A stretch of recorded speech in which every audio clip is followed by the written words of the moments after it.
Good morning बच्चों, क्या हाल है? इसके पहले क्लास अच्छा रहा? सारे बच्चे अच्छे से पढ़े? सबको समझ में आ गया? सबको समझ में आया? बहुत अच्छे, ऐसी क्लास करते चलिए। और बच्चे जो नए नए बच्चे ज्वाइन हो रहे हैं, जो क्लास के लिए नए नए बच्चे ज्वाइन हो रहे हैं, आपका जो कहना है कि सर लिंक भेज दिया कीजिए बार बार, ठीक है, मैं भेज दूंगा, एक अलग इशू है। लेकिन आप अगर सब्सक्राइब कर लेते हैं, इस चैनल को सब्सक्राइब कर लेते हैं, तो फिर जितने भी चीज़ें मैं आपके इस चैनल्स पर जितना भी चीज़ मैं अपलोड करूंगा, वो सारे के सारे चीज़ें आप लोगों तक एक मैसेज के साथ ऑटोमेटिकली पहुंच जाएगा। तो बच्चे, सारे बच्चे सबसे पहले तो इसको आप सब्सक्राइब कर लीजिएगा, ताकि जितनी भी क्लासेज मैं आपको आगे दूं, वो सारे के सारे क्लासेज आपको बिना किसी से मांगे, बिना कुछ किए आसानी से आप लोगों तक पहुंच सके। तो बच्चे, आज के क्लास में मैं आप लोग के लिए स्केलर वेक्टर का रिवीजन लेकर आया हूं, स्केलर एंड वेक्टर का रिवीजन लेकर आया हूं। एग्जामिनेशन में इससे भी आप मान के चलिए 3-4 नंबर का क्वेश्चन इससे भी रहेगा। स्केलर एंड वेक्टर से 3-4 मार्क्स का क्वेश्चन रहेगा, तो अच्छा से आप पढ़िएगा। सबसे पहले हम आपको बता दें कि your name of lesson is scalar and vector. और सबसे पहले स्केलर क्वांटिटी क्या है? Scalar quantity, scalar quantity has only magnitude no direction, has only magnitude no direction. देखिए, जितने भी फिजिकल क्वांटिटीज हैं, वो सारे के सारे फिजिकल क्वांटिटीज को दो पार्ट्स में इसको क्लासिफाई किया गया है, डिवाइड किया गया है, उसको वर्गीकृत किया गया है। कुछ को स्केलर कहा गया और कुछ को वेक्टर कहा गया। अब क्या प्रॉपर्टी उनके भीतर है कि उनको स्केलर कहा गया और उनको वेक्टर कहा गया?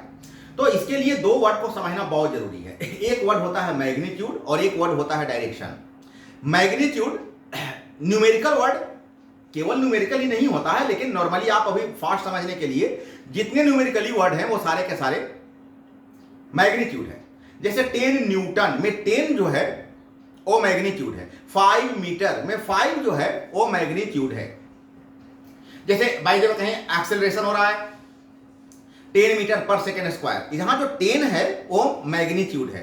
तो जिसमें केवल मैग्नीट्यूड हो उसको हम स्केलर कहते हैं, और जिसमें मैग्नीट्यूड और डायरेक्शन दोनों हो उसको हम वेक्टर कहते हैं। जैसे फोर्स, अब फोर्स में देखो दोनों चीज है।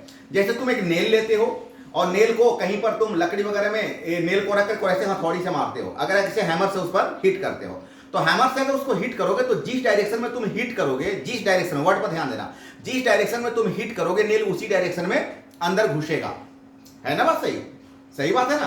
हम अगर लकड़ी पर किसी वुड पर इसको इसके इस पॉइंट को रख करके और ऐसे अगर हम एक हैमर से हिट करते हैं तो ऐसे वो इसी डायरेक्शन में आगे जाएगा। तो मैंने कितना हैमर से हिट किया? मे भी हम 100 न्यूटन हैमर से हिट किया, तो 100 न्यूटन, 100 क्या हो गया? मैग्नीट्यूड हो गया, और ये इसी डायरेक्शन में गया। मतलब इसमें क्या है? मैग्नीट्यूड भी है, डायरेक्शन भी है, इसीलिए फोर्स को हम क्या कहेंगे? वेक्टर क्वांटिटी कहेंगे। तो सिंपल सी बात है कि जिसमें केवल मैग्नीट्यूड हो उसको हम स्केलर कहते हैं। जैसे मास, अब मास में तुम 5 kg कहीं पर बोलते हो, तो 5 kg के लिए किसी डायरेक्शन का होना जरूरी है कि 5 kg के लिए किसी का कहीं पर कोई डायरेक्शन का लेना जरूरी है? नहीं तो तुम जाना और 5 kg तुम एप्पल खरीदना और बोलना दुकानदार को कि भैया मेरे को 5 kg एप्पल नॉर्थ दे दो। क्या क्या ये पॉसिबल नहीं है? नहीं पॉसिबल है। नहीं तो उत्तर तरफ नॉर्थ डायरेक्शन में मुंह करके तौलना शुरू कर देगा, करेक्ट ना?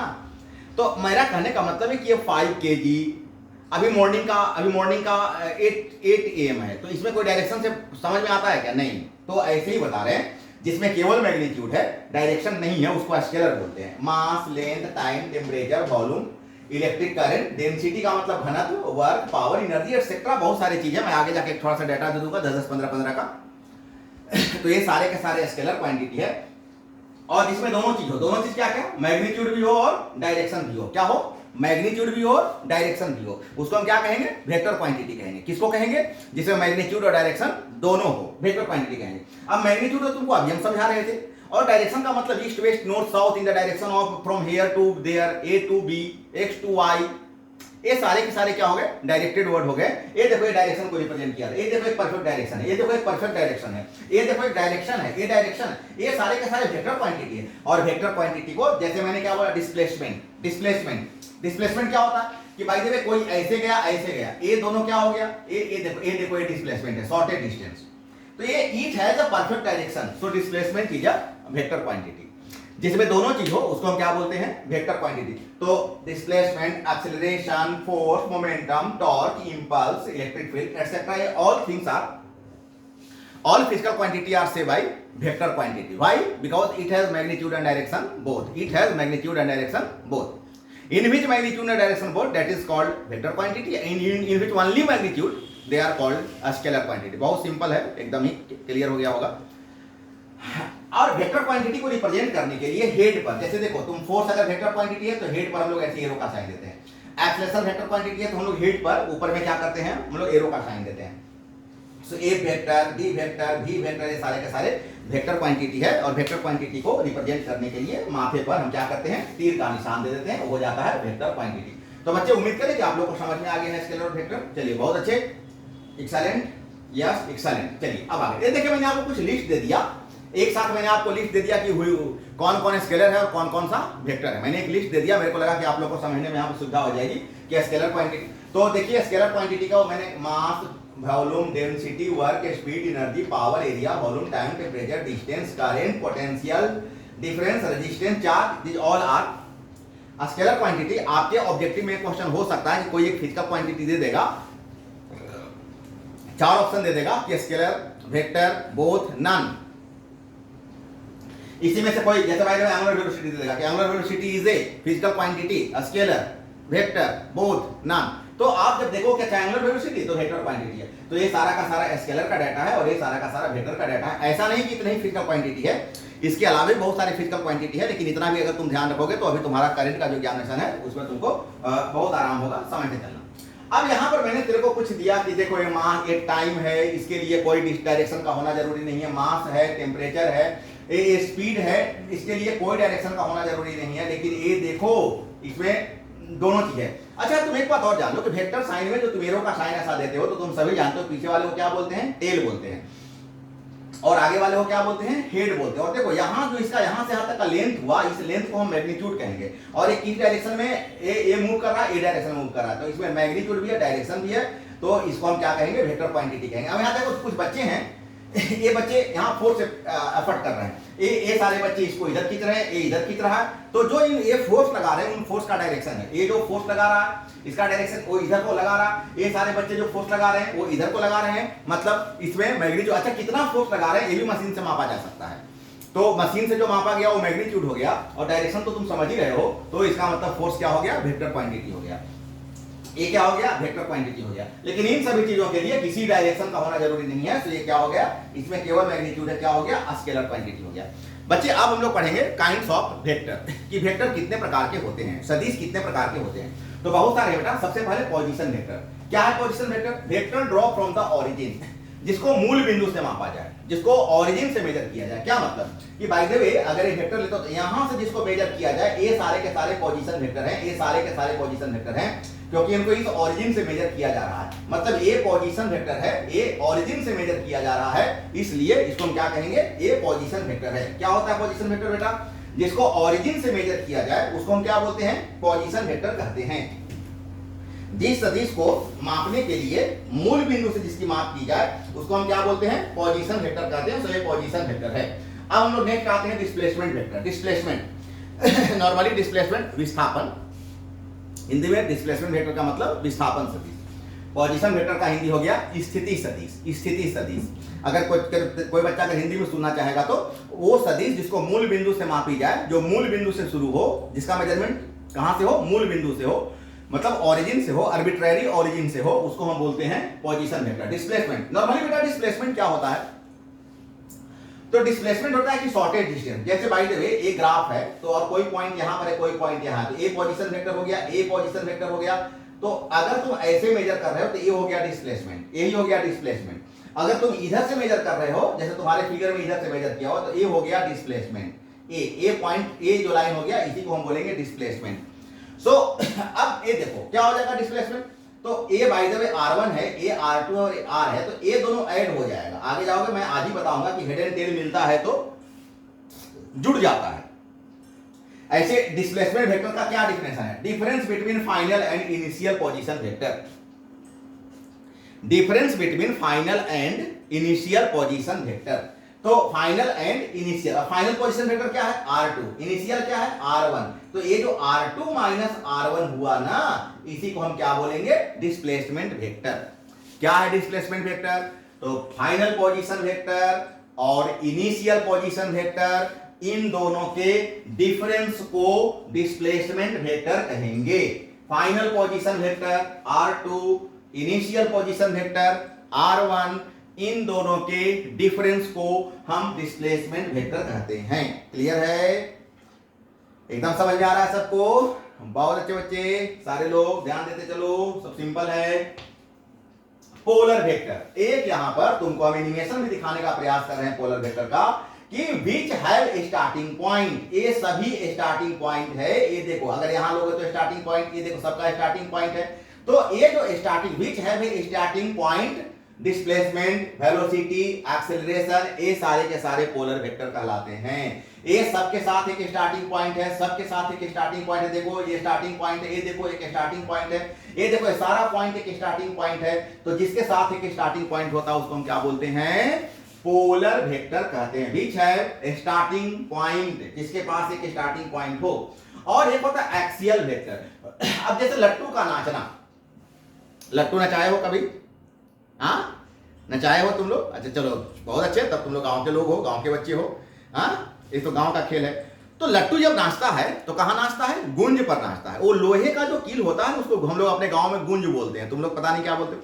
अब गुंज पर नाच, वो क्या हो गया, एक एक्सिस का काम कर रहा है, नहीं काम कर रहा है। फुटबॉल लो, फुटबॉल, राइट, फुटबॉल लो, और फुटबॉल को ऐसे घुमा करके उंगली पर ऐसे कर लो, गोल गोल घूमेगा। तो ये जो फिंगर हो गया तुम्हारा क्या काम कर रहा, एक्सिस का काम कर रहा। और ऐसे जो टॉर्क हो गए, अब जैसे तुम गेट खोलते हो, गेट का खोलना और बंद करना, गेट क्या होता है, यहां पर गेट बंद होता है, और हम लोग गेट को ऐसे ऐसे खोलते बंद करते हैं। तो क्या इसके रिस्पेक्ट में मूव कर रहा है, तो ये एक्सिस का काम कर गया। तो ऐसे इसको हम लोग बोलते हैं टॉर्क, एंगुलर मोमेंटम, ये सारे के सारे क्या कहलाते हैं, एक्सियल वेक्टर कहलाते हैं। विच है रोटेशनल इफेक्ट, ये सारे के सारे पर क्या होता है, रोटेशनल इफेक्ट काम करता है। फुटबॉल को ऐसे कर लेंगे तो उस पर क्या हो रहा है, इस पर रोटेशनल इफेक्ट हो रहा है ना। तो ऐसे वेक्टर्स को हम क्या बोलते हैं, एक्सियल वेक्टर बोलते हैं। क्या बोलते हैं बेटा, एक्सियल वेक्टर, अक्षीय सदिश, इक्वल वेक्टर, जिसका मैग्नीट्यूड और डायरेक्शन दोनों इक्वल हो। मैग्नीट्यूड और डायरेक्शन, जितना बड़ा ए उतना ही बड़ा ए, तो मैग्नीट्यूड बराबर हो गया। और जिस डायरेक्शन में ए देखो है उसी डायरेक्शन में ए भी है, इसको हम मैग्नीट्यूड और डायरेक्शन दोनों क्या हो गया, इक्वल हो गया। यहां देखो, जितना बड़ा ए है, जितना लेंथ इसका उतना ही लेंथ इसका, मतलब मैग्नीट्यूड बराबर हो गया। दोनों का डायरेक्शन भी सेम है, और इसको हम लिखेंगे A vector is equal to B vector. मतलब जिस वेक्टर का मैग्नीट्यूड और डायरेक्शन दोनों इक्वल हो जाए उसको हम कहते हैं इक्वल वेक्टर, जिसका मैग्नीट्यूड डायरेक्शन दोनों। अब निगेटिव वेक्टर, मैग्नीट्यूड तो इक्वल हो, मैग्नीट्यूड तो इक्वल हो सॉरी, बट डायरेक्शन इक्वल नहीं हो। मैग्नीट्यूड तो इक्वल हो बट डायरेक्शन इक्वल नहीं हो, उसको हम बोलते हैं negative vector. Which have equal magnitude but opposite direction, negative vector. अब देखो, ये जितना बड़ा ये है तो ये भी उतना ही बड़ा, लेकिन इसका डायरेक्शन इधर है और इसका डायरेक्शन इधर है, तो फिर ये क्या हो गया, नेगेटिव वेक्टर हो गया। यहां पर भी देखो, ए इसका डायरेक्शन इधर है, इसका डायरेक्शन इधर है, और इसको लिखेंगे कैसे, PQ vector is equal to minus QP vector. A PQ vector is equal to minus QP vector. और माइनस PQ वेक्टर भी लिखेंगे तो कोई प्रॉब्लम्स नहीं है, माइनस PQ वेक्टर भी लिखने में कोई प्रॉब्लम्स नहीं है। हम ऐसे लिख सकते हैं कि AB vector is equal to minus BA vector, ऐसे भी लिख सकते हैं। और AB vector is equal to minus AB vector ऐसे, लेकिन BA लिखने से ज्यादा फायदा होगा कि इधर से इधर आ रहा है, इधर से इधर आ रहा है, मतलब पॉइंट भी तुम्हारा शो हो जाएगा। तो हम इसको बोलते हैं निगेटिव वेक्टर। कोई पूछेगा निगेटिव वेक्टर क्या होता है, तो तुम बोलना कि जिसका मैग्नीट्यूड सेम हो लेकिन डायरेक्शन जस्ट अपोजिट हो, उसको हम बोलते हैं नेगेटिव वेक्टर। आते हैं नेक्स्ट में, जीरो या नल वेक्टर। क्या है, अब यहां पर दो को लिखे क्योंकि थोड़ा फास्ट फास्ट हो। जीरो या नल वेक्टर, विच है magnitude zero and arbitrary direction, जिसमें डायरेक्शन हो लेकिन मैग्नीट्यूड कितना हो, जीरो हो। जिस वेक्टर का मैग्नीट्यूड जीरो हो लेकिन उसमें एक परफेक्ट डायरेक्शन हो, उसको हम जीरो वेक्टर कहते हैं। जैसे मान लो बेटा कि ए वेक्टर और बी वेक्टर दोनों इक्वल है, तो दोनों को तुम माइनस करोगे तो A vector minus B vector is equal to zero vector. तो ये हो गया जीरो वेक्टर। और देखो, जीरो और जीरो वेक्टर में थोड़ा सा डिफरेंस है। मैग्नीट्यूड तो दोनों का जीरो हो गया, जीरो का तो मैग्नीट्यूड जीरो है ही, और जीरो वेक्टर का भी मैग्नीट्यूड जीरो ही है। तो है तो दोनों जीरो, लेकिन ये स्केलर क्वांटिटी है, ये वेक्टर क्वांटिटी है। इसमें केवल मैग्नीट्यूड है और इसमें मैग्नीट्यूड और डायरेक्शन दोनों है। तो कोई पूछेगा कि क्या होता है जीरो वेक्टर, तो आप बताइएगा कि जिसमें मैग्नीट्यूड और डायरेक्शन, सॉरी, जिसका मैग्नीट्यूड जीरो हो उसको हम जीरो वेक्टर कहते हैं, लेकिन इसमें एक डायरेक्शन भी होता है और इसको हम लिखते हैं जीरो और माथे पर तीर का निशान देते हैं, मतलब जीरो वेक्टर। अब है collinear vector. Vectors draw along the same line और पैरेलल लाइन। सेम लाइन या parallel line that is angle between the vectors is 0 degree और 100 डिग्री। क्या मतलब कि अगर एक ही लाइन पर दूसरा लाइन आ जाए तो क्या बन जाएगा, एंगल 0 डिग्री बन जाएगा। अगर दोनों पैरेलल हो जाएगा तो क्या हो जाएगा, 0 डिग्री बन जाएगा। लेकिन अगर एक ऐसे जा रहा है और एक ऐसे जा रहा है तो कितना एंगल बन जाएगा, 180 डिग्री बन जाएगा। तो दो वेक्टर के बीच का एंगल या तो 0 डिग्री हो या तो 180 डिग्री हो, तो इसको हम लोग कोलिनियर वेक्टर कहते हैं। अगर दो वेक्टर के बीच का एंगल कितना हो बेटा, दो वेक्टर के बीच का एंगल या तो 0 डिग्री हो या तो 180 डिग्री हो, 180 डिग्री हो, तो हम उसको क्या बोलते हैं, कोलिनियर वेक्टर। अब यहां दो तीन फिगर तुमको दिए हैं, कहता है कि टू नॉन कोलिनियर वेक्टर। ये नॉन कोलिनियर है ना नॉन कोलिनियर? क्यों? क्योंकि तुम देख लो, अगर ए वेक्टर एक ए है और दूसरा, तो क्या इनके बीच का एंगल 180 बन रहा है क्या? नहीं बन रहा है। तो 0 बन रहा है क्या? नहीं बन रहा है। तो केवल 0 और 180 बने तो उसको हम लोग बोलते हैं कोलिनियर। लेकिन यहां देखो, A collinear vector in same direction. अब दो पैरेलल लाइन के बीच में कितना एंगल बनता है, 0 डिग्री का बनता है, और 0 डिग्री का बनता है तो उसको हम क्या बोलेंगे, कोलिनियर कहेंगे। लेकिन ये देखो, ये दोनों एंटी पैरेलल है, अपोजिट डायरेक्शन में है, और एंटी पैरेलल जब रहता है तो उसको 180 डिग्री कंसीडर किया जाता है मैथमेटिकली। दो लाइन अगर एंटी पैरेलल हो जाए तो मैथमेटिकली इसको 180 डिग्री कंसीडर किया जाता है, और इसको, इसका मतलब है कि एंगल यहाँ 0 डिग्री बन रहा है, यहाँ 180 बन रहा है, और यहाँ तो 180 नहीं बन रहा है। नहीं बन रहा है तो ये क्या हो गया, नॉन कोलिनियर हो गया। लेकिन यहाँ 0 और 180 बन रहा है तो इसको हम क्या बोलेंगे, कोलिनियर वेक्टर कहेंगे। बच्चे समझ में आ रहा है एकदम? बहुत अच्छे। कोप्लेनर, ये तो सेम है। अगर एक ही प्लेन में हो, the vectors which act in the same plane, अगर सारे के सारे वेक्टर एक ही प्लेन पर एक्ट हो रहे हों,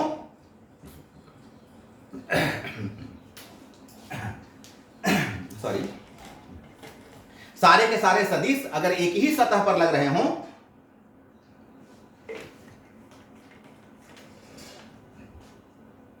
तो हम इसे कोप्लेनर वेक्टर कहते हैं। ये देखो, सारे के सारे एक ही सरफेस में हैं, ये देखो सारे के सारे एक ही सरफेस में हैं, ये देखो सारे के सारे एक ही सरफेस पर हैं।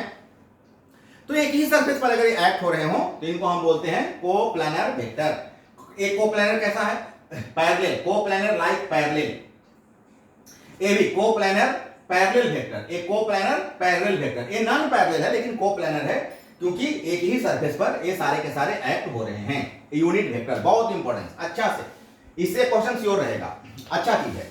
यूनिट वेक्टर विच है मैग्नीट्यूड यूनिटी। यूनिट वेक्टर, इसको हम माथे पर ऐसे कैप का साइन देते हैं, इसको यूनिट वेक्टर कहते हैं। इसका मैग्नीट्यूड कितना होता है, 1 होता है। यूनिट वेक्टर का मैग्नीट्यूड कितना होता है, 1 होता है। यूनिट वेक्टर का मैग्नीट्यूड 1 होता है। अच्छा, यूनिट वेक्टर तीनों डायरेक्शन पर होंगे, एक्स वाई जेड। 3 से ज्यादा डायरेक्शन नहीं होता है अपना, मैथमेटिकली 3 से ज्यादा डायरेक्शन नहीं होता है ना, X axis, Y axis, Z axis.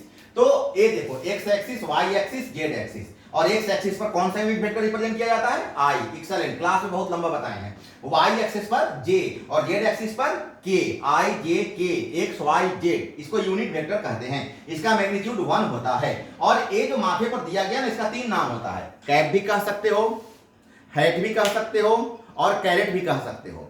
क्या क्या कह सकते हो, कैप कह सकते हो, हैट कह सकते हो, और कैरेट कह सकते हो। तीनों का तीनों चीज माथे पर पहनने का चीज होता है।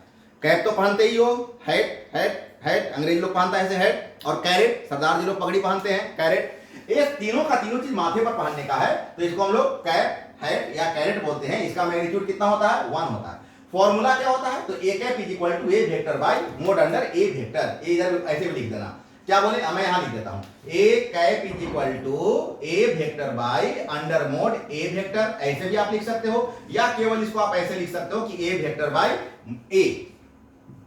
क्या मतलब हो गया, इसका मतलब हो गया कि vector by magnitude, vector by magnitude, इसको हम यूनिट वेक्टर कहते हैं। और तीनों डायरेक्शन पर एक्स वाई जेड, ए है, आई जे के अभी बताए। I unit vector in X direction, J unit vector in Y direction, और K unit vector in Z direction. और अगर कोई इक्वेशन आ रहा है जैसे तीनों एक्सिस पर, जैसे तुम ऐसे समझ लो कि अगर कोई ए वेक्टर है और आ गया 3i plus 2j plus 5k, मतलब x पर 3 है, y पर 2 है और z पर 5 है, और कोई तुमको कहे कि हमको इसका मोड निकाल के दिखाओ, तो तुम क्या करना कि फॉर्मूला होता है root under ax square plus ay square plus az square. अब ऐसे तो ये 3D फॉर्मूला हम तुमको प्रूव कर चुके हैं, लेकिन अभी तत्काल तुमको ऑब्जेक्टिव सोल्व करना है, तो यहां पर केवल तुम फॉर्मूले का ध्यान दो, अभी प्रूफ तुमको नहीं पढ़ना है, राइट, करेक्ट ना। तो तुम इसका मोड निकाल देना, तो 3 square plus 2 square plus 5 square, और सिंप्लीफाई कर लेना तो 9 प्लस 4 प्लस 25, और 9 4 13 और 13 5 18, 18 38 अंडर रूट 38, ये हो गया आंसर। तो बच्चे ऐसे तुम्हें अगर मोड निकालने का नौबत आ जाए तो तुम लोग ऐसे निकाल लेना। अब अगर मैं जल्दी से फिर यूनिट वेक्टर को बता दूं, तो वैसा वेक्टर जिसका मैग्नीट्यूड 1 हो, यूनिटी हो, उसे हम यूनिट वेक्टर कहते हैं। और यूनिट वेक्टर को रिप्रेजेंट करने के लिए वेक्टर के माथे पर कैप का साइन देते हैं, और कैप का साइन दे देंगे तो हो जाएगा यूनिट वेक्टर। और फार्मूला होता है a cap is equal to a vector by under mod a vector, या a वेक्टर बाय a। कहने का मतलब है कि वेक्टर बाय मैग्नीट्यूड। अगर कोई इक्वेशन दिया हुआ axi plus ay j plus az के, तो a निकालने के लिए तुमको क्या करना होगा, x square plus ay square plus az square, मतलब 3 square plus 2 square plus 5 square, और उसको सोल्व कर देंगे तो अपना यूनिट वेक्टर तो फाइंड हो जाएगा। क्लियर है एकदम, पक्का। आगे बढ़े, एक्सेलेंट। क्या कोटर्मिनस वेक्टर, अगर टर्मिनल पॉइंट एक ही पॉइंट पर, अब टर्मिनल पॉइंट क्या होता है, तो बच्चे ये जो आप वेक्टर का साइन ऐसे देते हो, तो ये पीछे वाले को जिसको आप टेल कह रहे हो, इसी का एक नाम और होता है, इसको हम इनिशियल पॉइंट कहते हैं। आगे वाले को जिसको तुम हेड कह रहे हो, इसी का एक नाम और होता है, इसी को हम टर्मिनल पॉइंट कहते हैं। क्या बोलते हैं, टर्मिनल पॉइंट, या टर्मिनल पॉइंट बोलते हैं। तो अगर सारे के सारे टर्मिनल पॉइंट एक ही पॉइंट पर आ जाए, देखो एक भी टर्मिनल यहीं आ रहा है, ए भी यहीं पर आ रहा है, ए भी यहीं पर आ रहा है, क्या बोले, ए यहीं आ रहा है, ए यहीं जा रहा है, ए यहीं आ रहा है, ए यहीं आ रहा है, तो ये सारे के सारे कोटर्मिनस वेक्टर कहलाएंगे। मतलब अगर टर्मिनल पॉइंट एक ही पॉइंट पर आ जाए तो हम क्या कहेंगे, इसको कोटर्मिनस वेक्टर हम इसको कहेंगे। मेरी बात समझ में आ रही है बेटा? चलो बहुत अच्छे, एक्सीलेंट। अब हम लोग आते हैं को इनिशियल। तो जैसे को टर्मिनस होता है वैसे को इनिशियल होता है, कि सारे वेक्टर का अगर इनिशियल पॉइंट एक ही जगह पर है। क्या मतलब, जैसे ये देख लो, एक वेक्टर है, इसका इनिशियल यहां पर है। अब देखो यहीं से ए वेक्टर, इसका भी इनिशियल यहीं पर है। ये देखो ये तीसरा वेक्टर, इसका भी इनिशियल यहीं पर है। तो ऐसे वेक्टर को हम को इनिशियल वेक्टर कहते हैं। बेटा को इनिशियल क्या होता है, वैसे वेक्टर जिनका इनिशियल पॉइंट एक ही जगह पर आते हैं, इनको हम लोग को इनिशियल वेक्टर कहते हैं। ऑर्थोगोनल वेक्टर, समकोणिक, हिंदी में बोलते हैं समकोणिक। तो क्या हो गया, नाम ही है समकोण, मतलब if the angle between the two vector is 90 degree then they are called orthogonal vector. अगर दो सदिशों के बीच का कोण 90 डिग्री हो, अगर दो सदिशों के बीच का कोण 90 डिग्री हो, तो इसको हम क्या बोलेंगे, ऑर्थोगोनल वेक्टर। मान लो एक वेक्टर ऐसे है, दूसरा वेक्टर ऐसे है, इनके बीच का एंगल अगर 90 डिग्री बन रहा है, मतलब अगर ये ए वेक्टर है, ये बी वेक्टर है, और A vector perpendicular to B vector अगर हो रहा है, मतलब थीटा अगर 90 डिग्री आ रहा है, तो फिर हम लोग इसको बोलेंगे ऑर्थोगोनल वेक्टर। दो वेक्टर के बीच का एंगल कितना होना चाहिए, 90 डिग्री होना चाहिए। The vector perpendicular to each other, दो सदिश एक दूसरे पर लंबवत हों, हम लोग इसको ऑर्थोगोनल वेक्टर कहेंगे। तो ये तो हो गया बच्चे काइंड्स ऑफ वेक्टर। मैंने टोटल लगभग सारा काइंड्स ऑफ वेक्टर आपको मैंने बता दिया, और आपको समझ में भी आ गया होगा। लेकिन आप एक दो फॉर्मूला और थोड़ा ध्यान दे दो। एक होता है commutative law of vector addition. Commutative, क्रम विनिमय नियम। कॉम्यूटेटिव लॉ, क्रम का विनिमय, क्रम बदल रहा है। क्या मतलब कि अगर कहीं पर 3 + 4 हो और 4 + 3 हो, तो ये 4 और 3 का कॉम्यूटेटिव लॉ कहलाएगा एडिशन का। क्या हो गया बेटा, 3 की जगह 4 आ रहा है, 4 की जगह 3 आ रहा है। तो नॉर्मल मैथमेटिक्स में तो ए एप्लीकेबल है। क्या वेक्टर में भी एप्लीकेबल है? तो यस, एप्लीकेबल है। a + b = b + a, इसी को हम क्या बोलते हैं, कॉम्यूटेटिव लॉ। ये देखो क्या रीजन है, देखो वेक्टर में क्या होता है ना, ये एक ऐड करने का तरीका होता है कि ये देखो आगे को हम हेड कहेंगे, पीछे को टेल कहेंगे। तो अगर हेड से टेल मिलेगा तो ऐड होगा, ये दोनों ऐड हो जाएगा।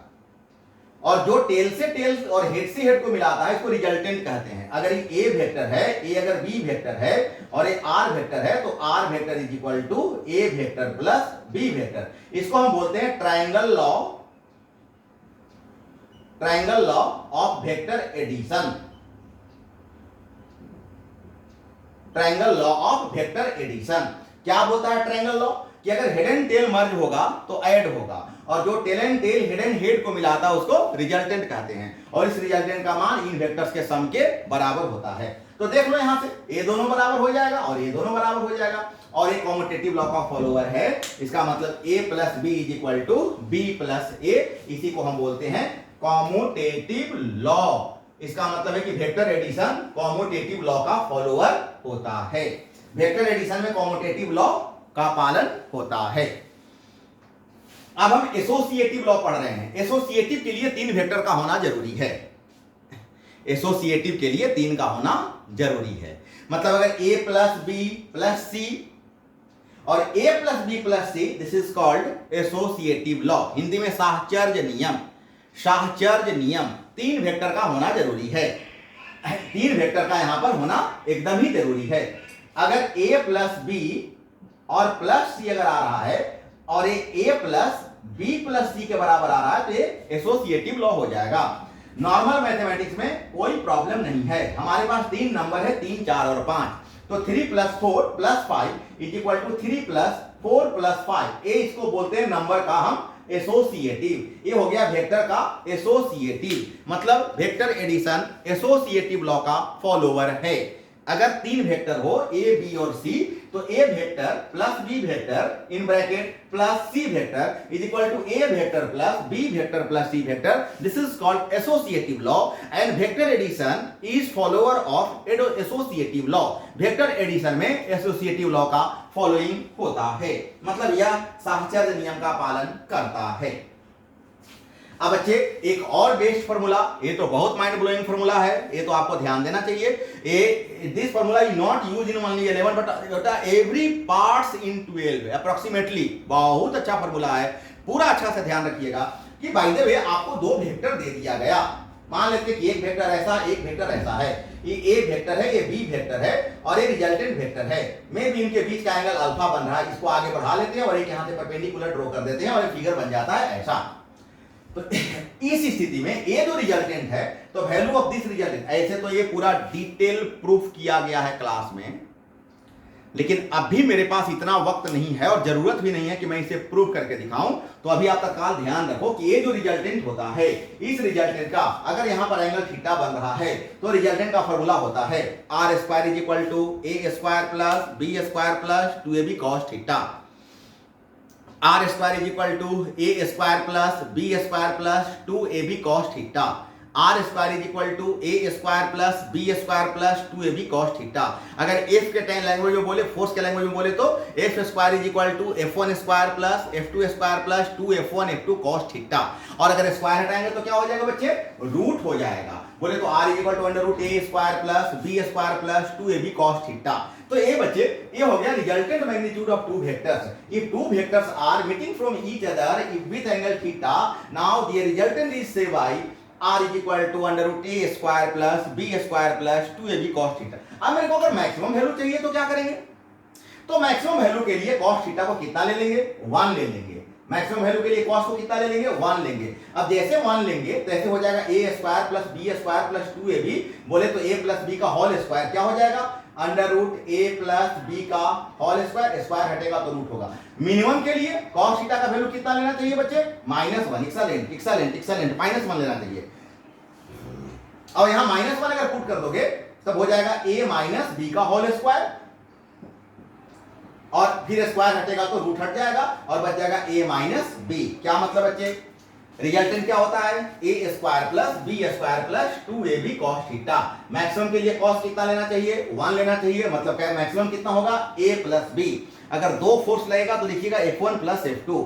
अगर मिनिमम होगा तो a माइनस बी। अगर फोर्स के लैंग्वेज में लिखना होगा तो लिखिएगा f1 माइनस f2। वेलोसिटी में लिखना होगा तो मैक्सिमम v1 प्लस v2 और मिनिमम v1 माइनस v2। अगर 2 वेक्टर परपेंडिकुलर अगर हो, मान लो कि a वेक्टर और b वेक्टर, तो इसका मतलब थीटा कितना डिग्री हो गया, 90 डिग्री हो गया। और जैसे थीटा 90 हो गया तो cos 90 कितना होता है 0, cos 90 0, और ये जैसे 0 हो गया तो ऐसे बन गया under root A square plus B square, under root A square plus B square. तो बच्चे ये भी एक बहुत अच्छा फॉर्मूला है, इस पर कुछ न्यूमेरिकल्स भी हम लोग आगे जाकर के बनाएंगे, है ना। ये सारे के सारे फॉर्मूले बहुत अच्छे हैं बच्चे। तो बच्चे यहाँ तक का क्लास आज आप लोग खूब अच्छा से कीजिए। ये सारे के सारे स्केलर वेक्टर कौन कौन सा होता है और उसका जो क्लासिफिकेशन हम दिए हैं सो आप देख लीजिए, और साथ ही साथ आप कौन कौन सा स्केलर वेक्टर है सो देख लीजिए, काइंड्स ऑफ वेक्टर पूरा का पूरा अच्छा से देख लीजिए। यूनिट वेक्टर पर थोड़ा ज़्यादा ध्यान दीजिएगा, ज़्यादा इंपॉर्टेंस होता है यूनिट वेक्टर। उसके सारे फार्मूला को आप ध्यान दीजिएगा, एक्स एक्सिस पर आई जे के, उसका आप मोड निकालने का भी तरीका पर ध्यान दीजिएगा। ए फार्मूले पर भी खूब अच्छा से ध्यान दीजिएगा। आपके साथ आपके पास प्रूव किया हुआ है, अगर एक लोग उसको देख लेना चाहें, ऐसे कोई जरूरी नहीं है आज के डेट में, लेकिन देख लेना चाहें तो आप देख सकते हैं, तो देख सकते हैं। अगर आप इसमें एक चीज और पढ़ सकते हैं कि अगर इसमें डायरेक्शन अगर निकालना हो जाए तो टेन थीटा या टेन अल्फा, तो डायरेक्शन निकालने का फॉर्मूला हो जाता है b sin theta by a plus b cos theta. इसका भी ध्यान रखिएगा। और यहीं से अगर अल्फा केवल निकालना रहेगा तो टेन इनवर्स क्या हो जाएगा, tan inverse b sin theta upon a plus b cos theta. इसको भी ध्यान में रखिएगा, ये भी फॉर्मूला बहुत अच्छा है।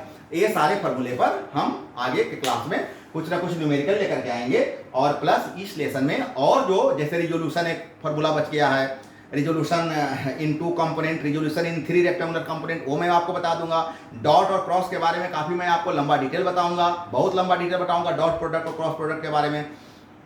ए डॉट बी क्या होगा, ए क्रॉस बी क्या होगा, उसमें कौन कौन सा प्रॉपर्टी होता है, और सारे प्रॉपर्टी को लगभग मैं आपको एक्सप्लेन प्रूव करते हुए मैं आपको बताऊंगा। और बहुत सारे न्यूमेरिकल्स में बहुत सारे मटेरियल्स के साथ मैं फिर आपको आगे क्लास में मैं आपसे मिलूंगा।